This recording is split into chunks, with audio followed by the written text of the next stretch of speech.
Buenos días, hermanos. ¿Cómo están? ¿Bendecidos? Amén.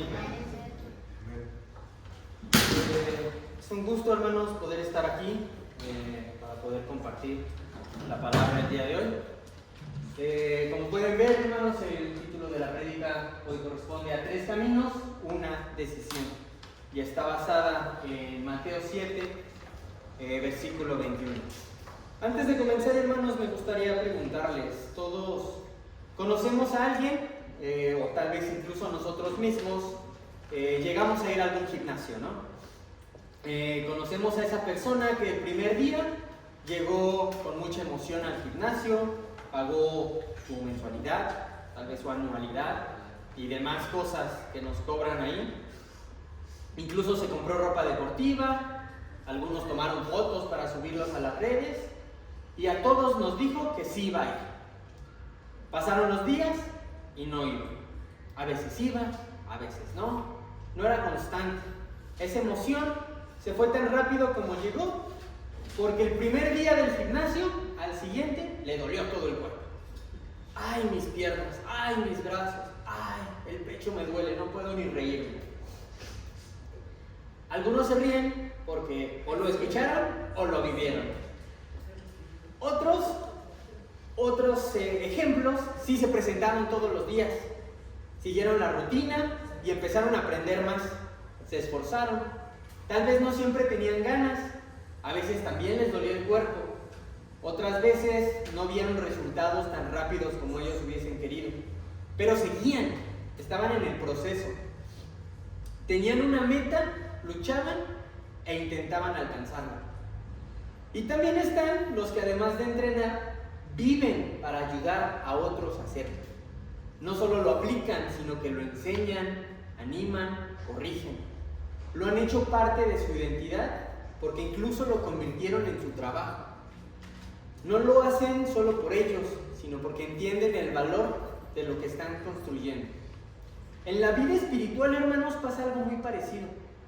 En nuestros días, cuando alguien dice soy creyente, normalmente se refiere a que cree en Dios, a que reconoce que Jesús es el Hijo de Dios o que acepta ciertas verdades del Evangelio. Y claro, esto es importante. La fe es el inicio del camino. Nadie puede seguir a Cristo si primero no cree en Él. Incluso podríamos decir que la mayoría de personas, tal vez en esta colonia, tal vez en este país, tal vez en este continente, son creyentes, ¿no? Si no estamos aquí, si estamos el día de hoy aquí sentados, escuchando un estudio, participando en él, cantando alabanzas, escuchando una prédica, es porque creemos. Pero allá afuera pasa algo similar. La mayoría de las personas a las que nos acerquemos y les preguntemos si creen en Jesús, nos van a contestar, sí, pero no sé nada de su vida. No conozco lo que enseñó, no conozco lo que hizo. No sé ni cómo vivió, pero no tienen ni idea de lo que Dios quiere, ni de lo que Él espera de ellos, pero no leen la Biblia, no oran, no buscan crecer. Creen, pero no siguen. Dicen, creo en Dios, pero viven como si no existiera. Y ahí es donde entendemos que creer no es suficiente, porque creer sin conocer, sin obedecer, sin permanecer, no transforma a nadie, hermanos. Es una fe de palabras, no de vida. Esa frase, pero, es lo que marca una diferencia, inclusive en esta congregación. ¿Cuántas veces la decimos? No solamente en nuestra casa, no solamente con nuestra pareja. ¿Cuántas veces la decimos aquí, en esta iglesia? Tal vez hoy es el día que nos demos cuenta de que nuestros peros, lo único que hacen es mantenernos en una primera etapa que vamos a ver. Cuando miramos la Biblia, nos damos cuenta de algo que puede incomodar a muchos.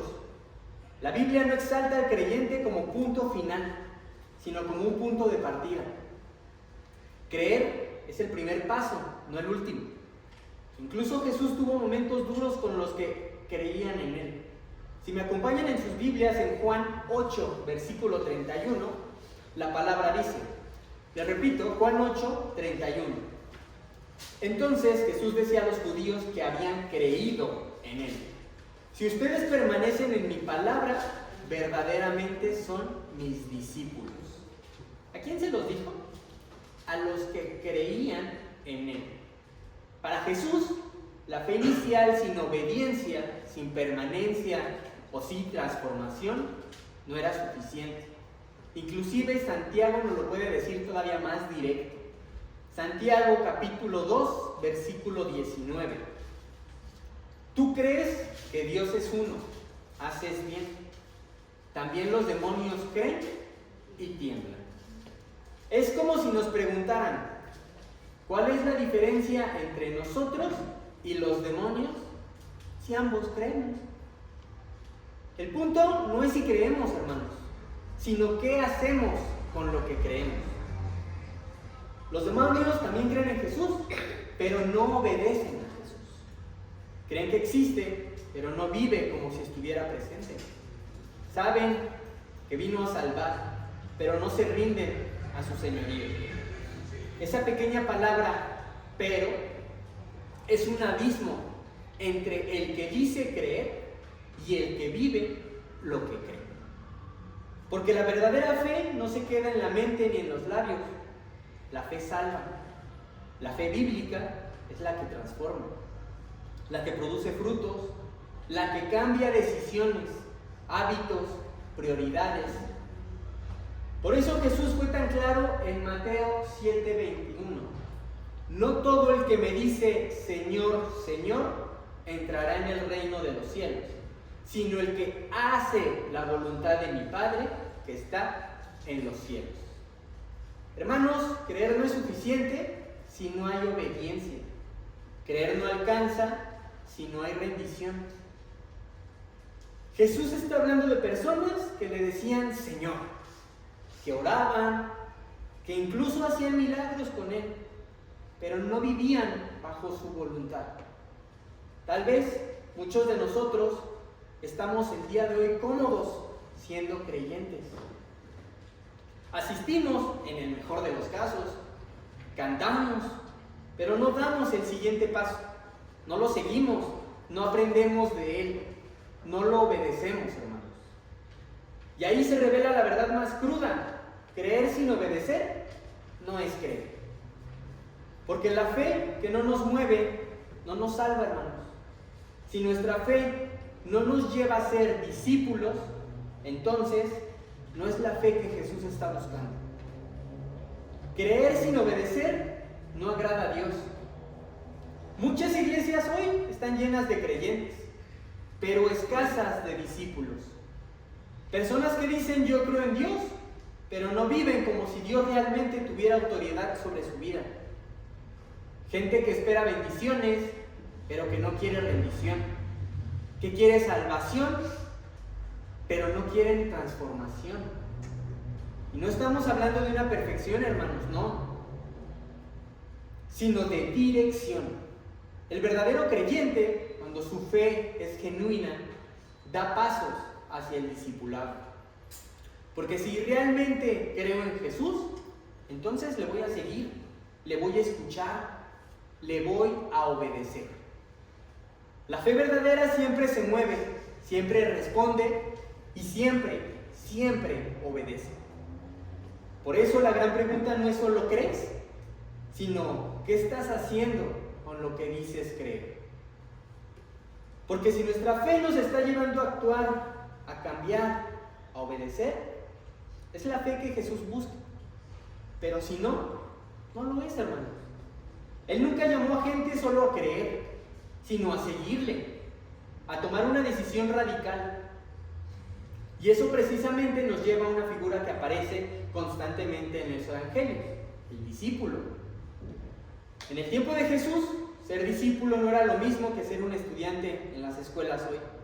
No simplemente era ir a clases, hacer como que escucho, hacer como que tomo notas.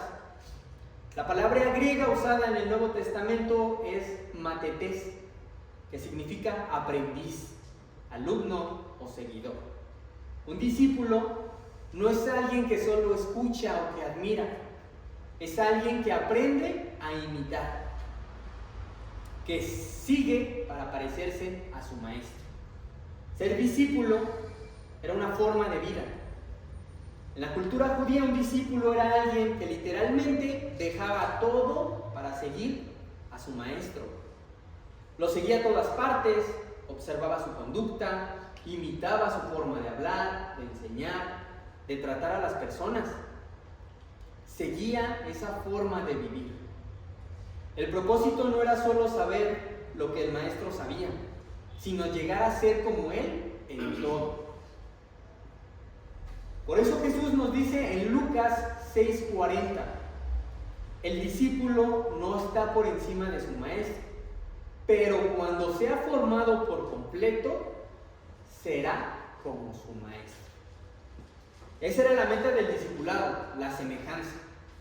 No era una relajación, no era una relación de información, sino una formación. Un ejemplo lo vemos en los mismos discípulos de Jesús. Ellos dejaron redes, dejaron trabajos, dejaron familias, inclusive dejaron reputaciones. ¿Para qué? Para seguir a un maestro sin títulos académicos, pero con autoridad divina. No sabían todo al principio, solamente sabían esto: yo quiero aprender a vivir como él. ¿Queremos nosotros lo mismo? Ser discípulo hoy sigue implicando lo mismo que implicaba en el siglo I: una relación íntima, una obediencia constante y una transformación radical. No es un título, es una decisión, no es una etapa, es un estilo de vida. No todos los creyentes son discípulos, pero todo aquel que se diga discípulo es, en teoría, por definición, un creyente comprometido con parecerse a su maestro. ¿Cuántos discípulos conocemos? Incluso, ¿nosotros nos consideramos discípulos? ¿Discípulos de verdad? Al final, la obediencia es la que nos permite dar ese paso, dar ese cambio. Es el puente entre la fe y la transformación. Es la forma en que demostramos el amor que le tenemos a aquel en que decimos que creemos. El creyente reconoce a Jesús, pero el discípulo lo sigue, aprende de él, permanece en su palabra y es transformado por ella. Pero incluso eso, aunque parece grande, hermoso, no es el final, hermanos. Porque el verdadero camino de Cristo no se queda solo en aprender, sino en obedecer. No se trata solo de conocer su voluntad, sino de hacerla, de vivirla, de rendir todo por ella. Ahí es donde aparece una figura aún más profunda, más comprometida, más entregada: el siervo. El siervo no solo cree, no solo aprende. El siervo vive para cumplir la voluntad de su Señor. Su vida ya no le pertenece, su meta ya no es crecer, sino agradar. No pregunta qué quiero hacer, sino qué quiere mi Señor que haga. Hermanos, creer es el comienzo, ser discípulos es el camino. Pero ser siervo es llegar a donde Cristo nos quiere llevar. En el Nuevo Testamento la palabra usada para siervo es doulos, que literalmente significa esclavo. No es un título que se podría decir suave. Es una palabra fuerte, tal vez radical, tal vez incluso incómoda para algunos. Pero la realidad es que es muy profunda, porque no se refiere a alguien que simplemente ayuda o colabora. Es alguien que ha renunciado por completo a su voluntad para hacer la voluntad de otro. Un doulos no vive para sí, no toma decisiones por sí mismo, no sigue sus propios planes, vive para obedecer. Su existencia entera está al servicio de su Señor. En otras palabras, un siervo no es alguien que hace cosas para Dios, sino es alguien que le pertenece a Dios. Y si eso choca con el pensamiento moderno, porque hoy todo gira en torno a mi identidad, a mis sueños, a lo que yo quiero. Jesús no vino a dar talleres de autoayuda, hermanos. Vino a buscar siervos fieles, hombres y mujeres que digan como Pablo en Gálatas 2:20: ya no vivo yo, sino Cristo vive en mí. Cuando decimos que Cristo es nuestro Señor, estamos diciendo que nosotros somos sus siervos, pero no al estilo humano, así como explotador o abusivo, sino siervos de un rey que dio su vida primero, esclavos de un amor que nos liberó. Ser siervo no es una degradación, es el honor más alto que podemos tener. Porque no todos los creyentes son discípulos, pero no todos los discípulos se convierten en siervos. Los siervos son los que no conocen al Maestro, sino que llevan su cargo. Jesús mismo se presentó como siervo. Filipenses 2 nos dice que se despojó a sí mismo, tomando forma de siervo, haciéndose obediente hasta la muerte. Él, el Hijo de Dios, se hizo siervo. ¿Por qué nosotros no vamos a aspirar a eso mismo por Él? No basta con creer, no basta con aprender. Hay que servir, hay que rendirse, hay que obedecer. Porque al final del camino el mayor elogio que un cristiano puede recibir no será que bien predicabas, cuánto sabías, ay, tú creías mucho. Va a ser buen siervo fiel, como nos lo dice Mateo 25-21. Eso es lo que queremos oír. Ese es el título que realmente importa. Entonces, hermanos, ¿qué nos lo impide? Si me acompañan en 1 de Samuel, capítulo 13, versículos del 6 al 14, le voy a dar lectura en Nueva Biblia de las Américas. 1 de Samuel 13, del 6 al 14. La palabra dice así: Cuando los hombres de Israel vieron que estaban en un apuro, pues el pueblo estaba en gran aprieto, el pueblo se escondió en cuevas, en matorrales, en peñascos, en sótanos y en fosos. También algunos de los hebreos pasaron el Jordán a la tierra de Glad y de Galad, pero Saúl estaba todavía en Gilgal y todo el pueblo le seguía atemorizado. Él esperó 7 días, conforme al tiempo que Samuel había señalado, pero Samuel no llegaba a Gilgal y el pueblo se le dispersaba. Entonces Saúl dijo: tráiganme el holocausto y las ofrendas de paz. Y él ofreció el holocausto. Tan pronto como terminó de ofrecer el holocausto, llegó Samuel y Saúl salió a su encuentro para saludarlo. Pero Samuel dijo: ¿qué has hecho? Y Saúl respondió: como vi que el pueblo se me dispersaba, que tú no llegabas dentro de los días señalados y que los filisteos estaban reunidos en Micmas, me dije: ahora los filisteos descenderán contra mí en Gilgal, y no he implorado el favor del Señor. Así que me vi forzado y ofrecí el holocausto. Samuel le dijo a Saúl: has obrado neciamente, no has guardado el mandamiento que el Señor tu Dios te ordenó. Pues ahora el Señor hubiera establecido tu reino sobre Israel para siempre, pero ahora tu reino no perdurará. El Señor ha buscado para sí un hombre conforme a su corazón, y el Señor lo ha designado como príncipe sobre su pueblo, porque tú no guardaste lo que el Señor te ordenó. Saúl, el primer rey de Israel, es un caso que nos pone un espejo en nuestra cara. Fue ungido, fue llamado, fue elegido. Tenía la palabra directa de Dios a través del profeta Samuel. En estos pasajes lo único que tenía que hacer era esperar. Esperar a que Samuel llegara para ofrecer el sacrificio, solamente eso. Pero no lo hizo, no obedeció. ¿Por qué? ¿Por rebeldía abierta? ¿Por odio a Dios? No, hermano, fue por algo más sutil, más peligroso si lo queremos ver así. Porque es más parecido a lo que nosotros mismos enfrentamos todos los días. Si leemos este pasaje con atención, nos damos cuenta de que Saúl no desobedeció simplemente porque así lo quiso. No estaba en su mente: voy a desobedecer. Sino porque fue vencido por 3 enemigos silenciosos que también hoy nos atacan.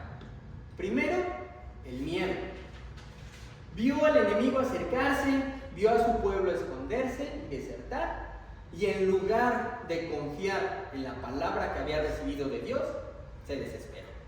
El miedo lo empujó a actuar por su cuenta, a buscar una solución que no era de Dios. El segundo fue la prisa. Samuel le había dicho claramente que tenía que esperar 7 días. Pero cuando sintió que el tiempo se estaba agotando y que Samuel tardaba, se movió antes de tiempo. No pudo esperar. La ansiedad de ver la situación, de ver cómo según él se le complicaba, lo llevó a precipitarse. La obediencia tiene ritmo, y ese ritmo no lo marcamos nosotros, hermanos. Ese ritmo lo marca Dios. Y el tercero fue el afán, porque él quiso resolver. Él quiso solucionar el problema con sus propias manos. Quiso controlar una situación espiritual con estrategias humanas. Como muchos hoy que hacen cosas para no perder esa oportunidad, porque si no lo hago yo, nadie lo va a hacer. El afán, la impaciencia, la falta de dependencia. Y ese conjunto, hermanos, miedo, prisa y afán, fue lo que hizo desobedecer a Saúl. Y por más que hizo un acto religioso, Dios lo rechazó, porque no fue obediencia a lo que movió su mano, sino desesperación. Después, cuando Samuel llegó, le dijo algo que nos debería hacer ruido a nosotros hoy: obedecer es mejor que los sacrificios. El miedo nos hace desconfiar de Dios, nos hace ver las circunstancias más grandes que las promesas. Y cuando eso pasa, dejamos de esperar lo que Él dijo y empezamos a buscar nuestros propios caminos. La prisa nos saca del tiempo de Dios. Queremos resultados rápidos, queremos soluciones ya, queremos todo de manera inmediata. Nos olvidamos que el Señor se mueve en su tiempo, no en el nuestro. La obediencia muchas veces implica esperar, y eso, hermanos, nos cuesta. Y por último, el afán, ese afán que nos grita desde el mundo que todo tiene que ser ya. Que si no nos movemos, lo perdemos. Que si no tomamos el control de nuestra vida, se va a desperdiciar. Es un afán que nos empuja a actuar sin haber orado, sin haber escuchado, sin haber obedecido. Esos 3 enemigos, hermanos, siguen constantemente el día de hoy. El miedo, la prisa, el afán. Y si no los enfrentamos con una obediencia firme, nos va a robar lo mismo que le robaron a Saúl: el favor de Dios. Un creyente vive con miedo, se apresura, se afana, porque solamente cree, no confía plenamente. Un discípulo intenta resistir, lucha por obedecer, se esfuerza por permanecer, pero a veces todavía se detiene cuando el miedo aprieta, cuando la prisa lo empuja o cuando el afán lo abruma. Pero un siervo obedece a pesar de todo. No se mueve por emociones ni por circunstancias, se mueve por la voz del Señor. No actúa por impulso, actúa por convicción. No depende del entorno, depende de la voluntad de Dios. Porque el creyente reconoce a Jesús, el discípulo lo sigue, pero el siervo vive para obedecerlo. Solo el siervo permanece cuando todo tiembla. Solo el siervo sigue cuando nadie más quiere seguir. Y eso no es casualidad, es fruto de la obediencia firme, profunda y bíblica. Una obediencia que no depende del momento, ni de los sentimientos, ni de si las cosas van bien o van mal. Es una obediencia que nace de haber rendido el corazón, que se cultiva en la intimidad con Dios y que se sostiene en la convicción de que la voluntad del Señor es el mejor lugar donde uno puede estar. Esa obediencia, hermanos, tiene características claras en la Biblia. No es vaga, no es ambigua, no es opcional. Es real, es exigente, pero sobre todo está llena de un propósito. Hermanos, ¿qué tipo de obediencia estamos dando? Porque no todos obedecen igual, no todos obedecen desde el mismo lugar y no todos obedecemos hasta el mismo punto. Pero también hay una verdad, no todos obedecemos. Primero que nada, hermanos, debemos de ver que la obediencia verdadera nace de la fe verdadera, no de la emoción, no de la costumbre, no del miedo al castigo. Es una obediencia que brota de la confianza profunda en que Dios tiene razón, incluso cuando no lo entendemos. El creyente, cuando cree que Dios existe, cuando empieza a confiar, da pasos básicos, pero lucha, tiene muchas dudas. Su obediencia es como la de los israelitas saliendo de Egipto. Dan el paso, pero con miedo, con quejas, con retrocesos. La fe está viva, pero es inmadura. Obedece, pero a veces. Solamente cuando entiende, solamente cuando le conviene, solamente cuando lo siente. El discípulo, sin embargo, obedece desde el deseo de aprender. No solo cree, sino que quiere crecer, busca dirección, se somete a su maestro. Es como Pedro cuando dejó las redes sin entender todo, pero confiando en la voz que le llamó. La obediencia del discípulo más firme, más constante, pero aún puede tropezar si no sigue madurando. Todavía hay momentos donde se debate entre lo que quiere y lo que le cuesta soltar. El siervo, sin en cambio, ha rendido la vida entera. Su fe no necesita una explicación, porque le basta con una instrucción. Como Pablo, cuando exclamó: Señor, ¿qué quieres que haga? La obediencia del siervo no es parcial, es total. No espera sentir, no exige entender. Obedece porque confía, obedece porque ha muerto a sí mismo, obedece porque vive para hacer la voluntad de su Señor. La Escritura nos lo dice en Santiago 2:17. Así también la fe por sí misma, si no tiene obras, está muerta.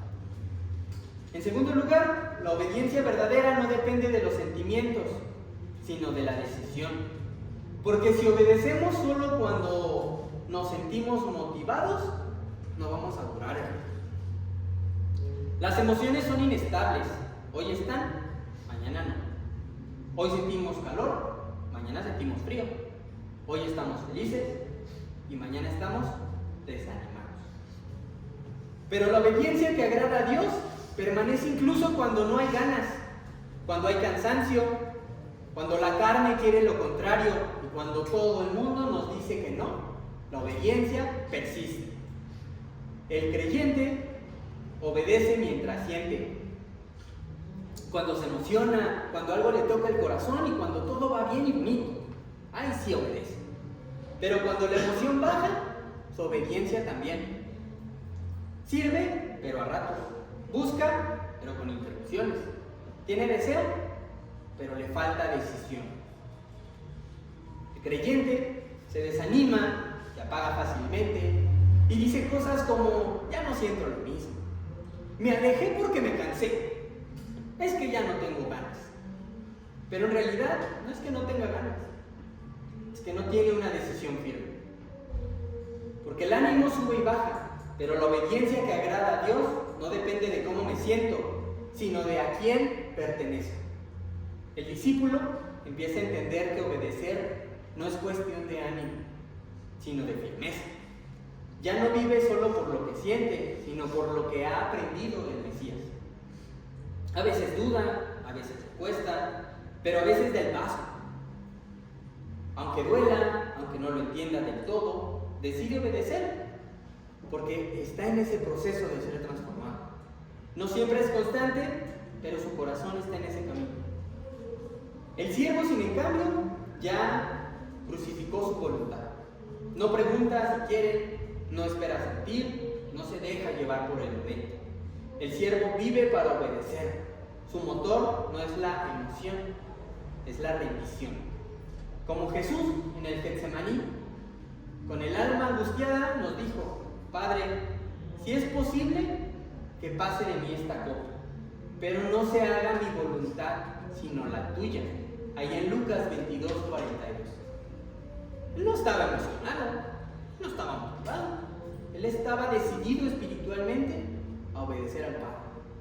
Y esa es la obediencia que vence pruebas, que atraviesa procesos, que supera crisis.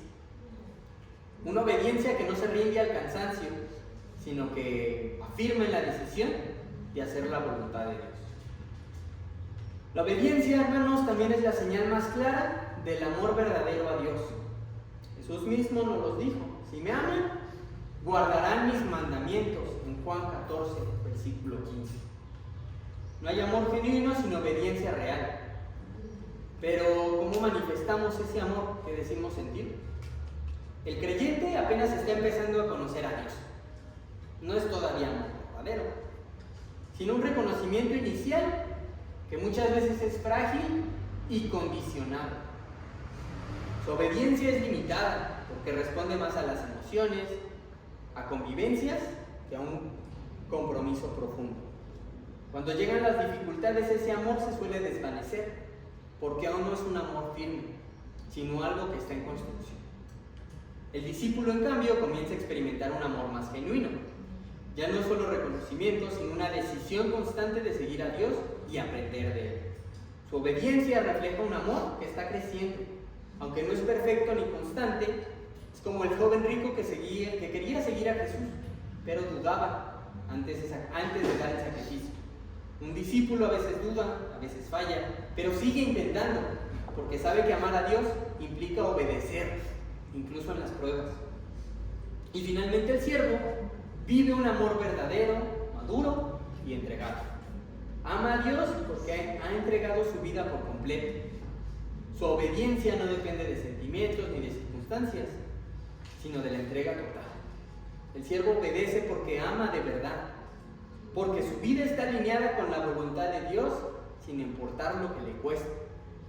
Su obediencia es la expresión natural de ese amor profundo, como el amor de Cristo por el Padre, que lo llevó a la cruz. Y como última característica de la obediencia, no es una carga y no es un castigo, es un privilegio que Dios nos da para poder caminar en bendición. El creyente ve la obediencia más como una obligación, a veces como algo que tiene que hacer para no meterse en problemas.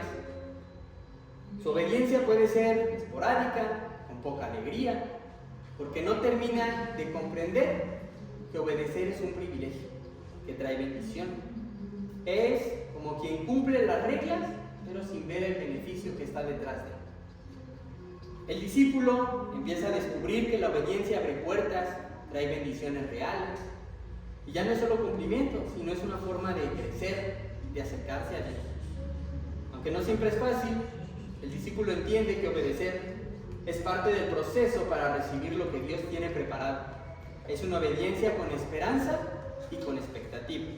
Pero el siervo finalmente, hermanos, vive la obediencia como una oportunidad de experimentar la gracia y el favor de Dios en cada paso.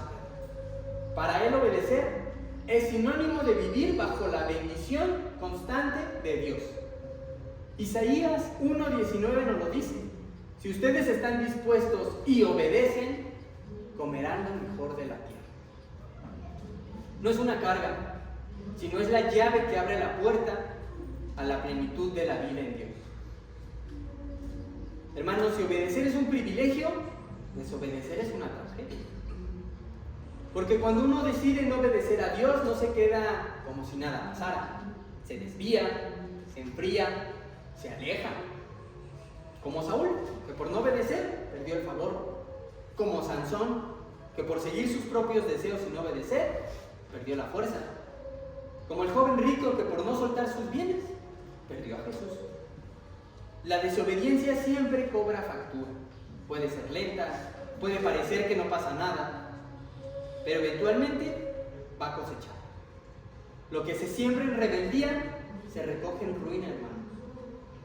La desobediencia rompe comunión con Dios, nos hace sordos a su voz, nos deja a merced de nuestras emociones, de nuestro criterio, de nuestro propio corazón. Y lo que dice Jeremías 17:9 es: engañoso es el corazón más que todas las cosas. Desobedecer nos roba la paz, corta el fruto.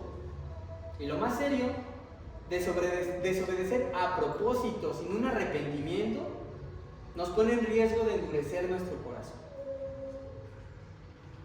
Hebreos capítulo 3 versículo 15 nos advierte: si oís hoy su voz, no endurezcáis vuestros corazones.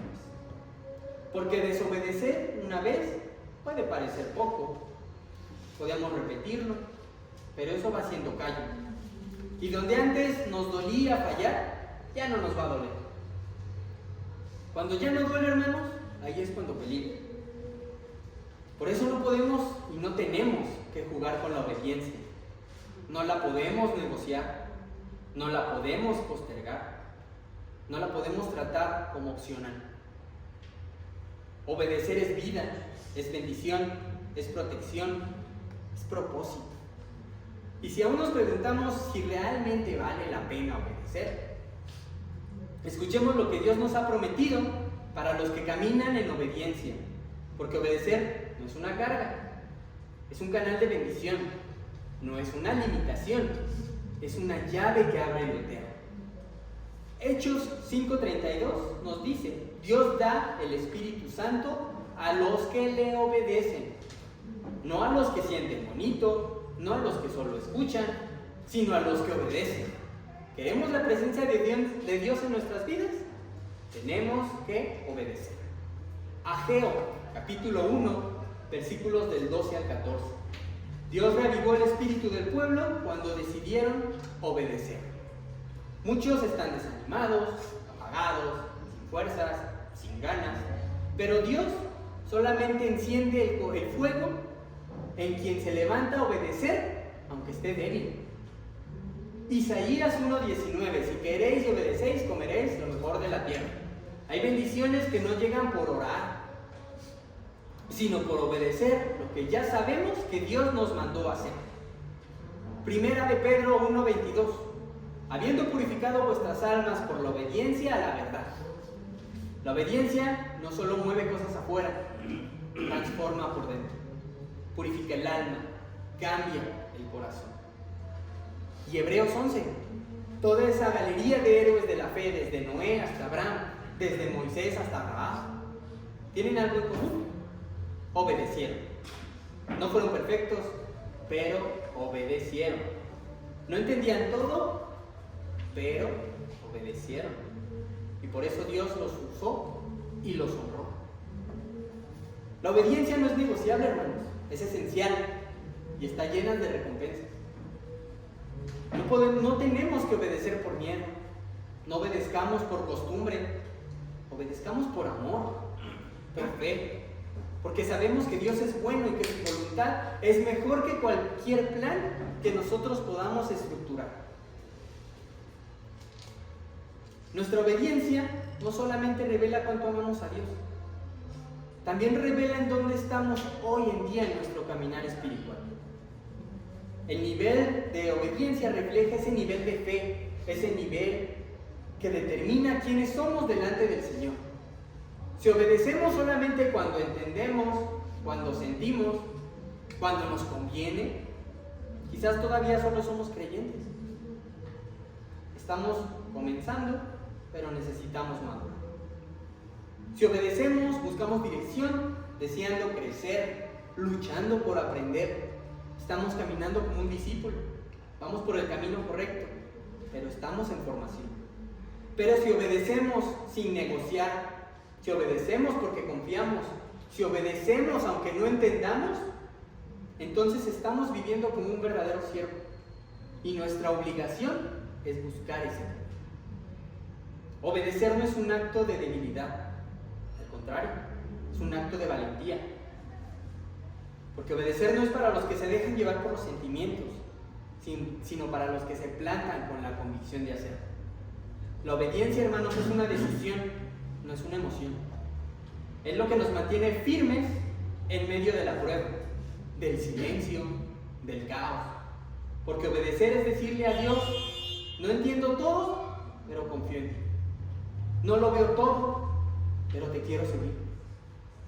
La obediencia no es un requisito frío, es una muestra viva de dónde estamos parados. Es la evidencia visible de a quién realmente le pertenece nuestro corazón.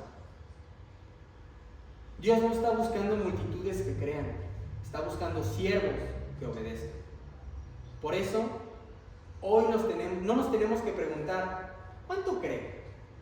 Lo que tenemos que preguntarnos realmente es: ¿cuánto obedezco? Porque lo que hacemos con lo que Dios nos dice, eso es lo que define quién somos para Él. Porque cuando decidimos obedecer por encima del miedo, por encima de la prisa, por encima del afán, entonces nos posicionamos para un día poder escuchar eso que anhelamos: bien, buen siervo.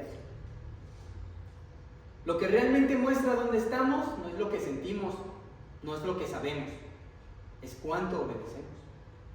Creyente, discípulo o siervo. Los tres creen en Jesús, pero no todos le obedecen. El creyente da pasos, pero duda. El discípulo aprende, pero lucha. El siervo obedece, incluso cuando no lo entiende, incluso cuando le cuesta, incluso cuando está solo. Frente a nosotros, hermanos, hay tres caminos y una sola elección. Está en nosotros tomar el camino. Dios les bendiga.